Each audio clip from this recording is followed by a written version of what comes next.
que también aspiraban dentro de esta nominación. Algunos países también se pronunciaron al respecto y mostraron satisfacción, otros simplemente no, y decían que no había mérito para esta designación. Bueno, es que la personalidad de María Corina ha sido hasta ahora la de una protagonista beligerante en un proceso político. Y entonces, por supuesto, eso trae dimes y diretes, ¿no? Pero en el caso de la Casa Blanca me sorprende por la falta de tacto con la que se condujo. Por un lado, Trump, ella le ofrece el premio Nobel, que por cierto, el premio Nobel no es una estatuilla que tú puedes regalarle a alguien, eso es intransmisible. Ella le ofrece el premio Nobel y él dice una frase que le quedó muy mal, por cierto, dice: la persona que ganó el premio Nobel me llamó para ofrecérmelo, pero yo dije que no lo quería. ¿Sí? Una cosa, te digo, de un gusto absolutamente deleznable, ¿no? Por cierto, Grenell se expresó también con animadversión por el premio. Es decir, por supuesto, él pertenece al equipo de Trump, aunque sea un heterodoxo dentro de ese equipo. Putin también se expresó en relación con el premio Nobel y he visto bastantes opiniones que lo cuestionan, pero bueno, eso es perfectamente, así están las reglas del juego. Ella, cuando lo importante es que ella utilice este premio Nobel como lo utilizó Lech Walesa, para tranquilizar Polonia, para llevar Polonia a una salida pacífica de sus problemas, aunque por cierto, eso hay que decirlo, Walesa fue un extraordinario luchador por la democracia, pero ha sido uno de los peores presidentes que ha tenido Polonia, porque no tenía idea de cómo se gobernaba. Bien, precisamente en este panorama que tocábamos al principio de la entrevista con respecto a la amenaza a la soberanía nacional y la presencia de estos buques estadounidenses, por supuesto se habla también de todo lo que tiene que ver con lo que representa esto para el territorio venezolano. Recientemente, el día de ayer, declaraba el ministro de Defensa y describía esto como simplemente un acto de intimidación. Otros analistas políticos se refieren a que pudiera ser una amenaza real, pero también hay voceros políticos que han visto esto como un tema para politizar la opinión de los venezolanos, es decir, quién apoya la presencia de estos buques, oficialista o no, y quien lo rechaza, entonces termina siendo opositor, oficialista. También se han dado diferentes matices con respecto a la presencia de estos efectivos militares estadounidenses. Bueno, mira, la estrategia yo la veo muy clara desde siempre. Es muy difícil que los Estados Unidos puedan invadir un país que esté en paz. Ya tienen, yo no sé exactamente cuánto tiempo, pero un mes y pico tienen ya.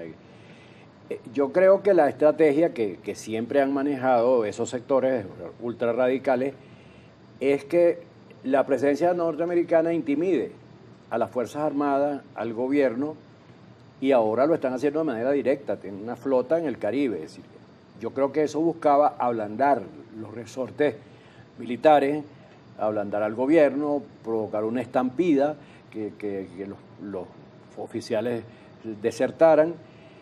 Bueno, o se produjera además de eso, o mejor dicho, se produjera además de eso una salida militar, un golpe de Estado. O también que se produjera un levantamiento popular ante la presencia de los norteamericanos y si vamos a aprovechar y vamos a saltar, vamos a hacer un 27 de febrero. Ahora, ¿cuál es el panorama? Pero permíteme concluir. Ahora, nada de eso ha ocurrido. Precisamente eso iba. ¿Cuál es el panorama luego de que se han dado no solamente unión entre factores políticos en el país con respecto a la defensa de la soberanía, sino también diversas estrategias, diversas reacciones desde la sociedad civil de forma positiva para lo que es encaminar pues la defensa de la soberanía? Entonces, bueno, ¿cuál es el panorama ahora? ¿Cuándo se retiran? ¿Hasta cuándo se alarga esta supuesta estrategia que no ha tenido, quizás no ha hecho mella en el territorio venezolano? Tenemos una fecha de prueba, que es el 19 de octubre, con la canonización de los dos santos venezolanos. Si yo sé que los sectores radicales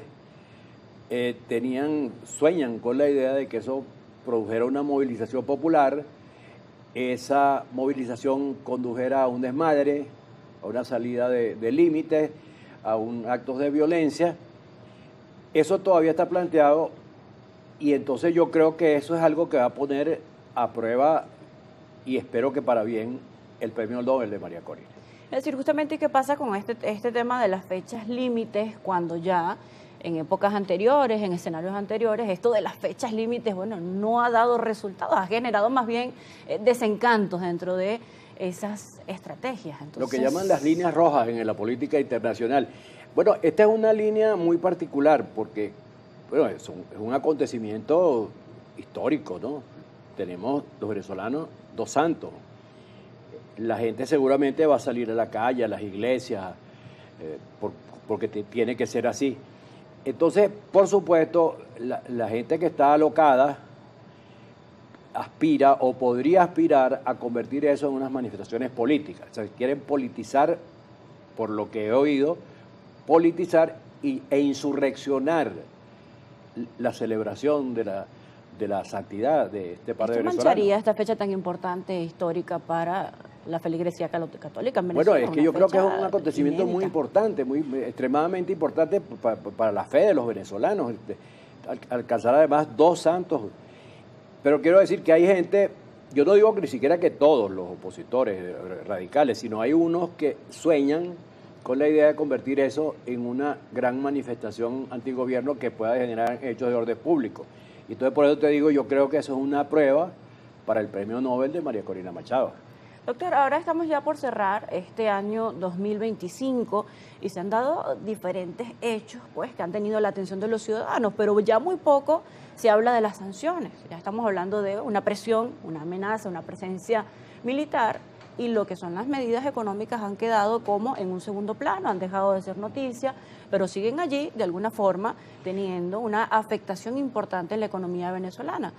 Ya no se habla de esto, no va a pasar nada con respecto a las sanciones, pareciera ser un periódico de ayer. Bueno, pero es que lo que estamos viviendo, y tiene mucho que ver con la flota, es parte de las sanciones, porque creo que en el fondo de eso, lo que ha promovido que eso se convierta en política de verdad, es una confrontación que hay entre Chevron y Exxon. ¿Sí? Porque Chevron está en Venezuela con licencia, Exxon está al lado en Guyana, hay unas aguas territoriales en disputa que Exxon quiere y el gobierno venezolano se ha opuesto radicalmente a eso. Yo creo que ese es uno de los factores verdaderos que promueve la movilización del gobierno norteamericano contra Venezuela. Entonces, eso es un hecho que está latente ahí. Pero además hay que decir que los venezolanos superamos las sanciones de manera bastante satisfactoria. Venezuela acaba de llegar a 1 millón de barriles, pero eso por otro lado comporta otro problema para los Estados Unidos, que es por supuesto, ellos pensaban que Venezuela se iba a morir de hambre, y no, resulta que se abrieron otras posibilidades, otras alternativas, China, Rusia, etcétera, los BRIC. Bueno, y Venezuela superó la etapa feroz esa de las sanciones de hace unos años atrás. Bueno, eso creo que sencillamente le salió mal a los Estados Unidos la operación de acoso contra Venezuela. Pero lejos de entender eso y también captar que es necesario establecer un nuevo tipo de relaciones con Venezuela, insisten en la radicalización de las relaciones, que me parece una cosa extremadamente estúpida. Bien, precisamente hablaba de que quizás los entes internacionales no se han pronunciado con respecto a los hechos que han cobrado vidas en aguas internacionales, en el Mar Caribe, pero pareciera que no se han pronunciado con respecto a ninguna de las denuncias, ninguno de los reclamos. Hubo recientemente una reunión del Consejo de Seguridad, ha habido diferentes denuncias, propuestas que ha hecho el gobierno venezolano, pero ¿qué pudiera pasar a la postre en general con todo este escenario? Acaba de utilizar la palabra acoso. Se pudieran esperar quizás más adelante algunos pronunciamientos de estas diferentes instancias internacionales. Bueno, yo creo que eso va a depender de lo que pase definitivamente con la flota. Porque lo que yo también creo, y creo que es bastante obvio para quienes se ocupen de las cuestiones internacionales, es que una agresión a Venezuela no se queda en Venezuela. Recordemos que en medio de la crisis, los chinos enviaron una plataforma petrolera que pasó por el Caribe tranquilamente y se posesionó en el sur y está produciendo. Además, yo estuve viendo, hay alrededor de, mira, 50, 60 países que tienen problemas limítrofes. Entre ellos Rusia con las Islas Kuriles que pertenecen al Japón, China, Taiwán.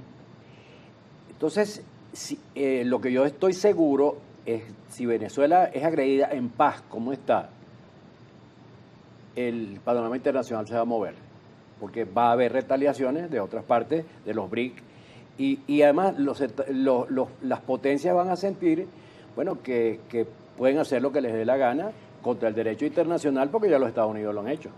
Doctora, hay una pregunta que surge en lo cotidiano, en las conversaciones cotidianas con respecto a la presencia y especulaciones, tanta incertidumbre, especulaciones que hay con respecto a la presencia de estos buques, y es que el ciudadano común se pregunta el gasto o la inversión que significa para este gobierno extranjero pues mantener esta presencia militar o desplegar esta estrategia en el Mar Caribe y representar una amenaza para Venezuela. Muchos se preguntan, bueno, ¿y qué pasa con estos costos? ¿Por qué es tan importante Venezuela que se derivan estos gastos con este despliegue militar?